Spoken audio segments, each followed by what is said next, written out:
Here is the scene along the St. Johns River in Arlington, at the Reddie Preserve in Arlington. There's some rain now, relatively light, blown by wind, and gusts at around 20 to 25 miles an hour, occasionally higher. So far with Hurricane Dorian here in Arlington, conditions have been milder than they were with Hurricane Irma 2 years ago. With Irma, there were some significant river incursions from water that actually covered the access road to the Reddie Preserve. It was not possible to get in without going through water. Here that's not the case.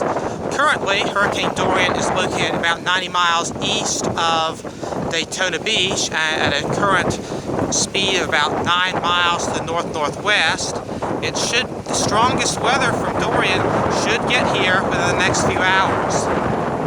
We'll see if this water comes up any higher than this in those coming hours, and whether that produces any problems here in Arlington and elsewhere along the St. Johns River. As always, keep in touch with Jacksonville.com for continuing storm coverage for Hurricane Dorian.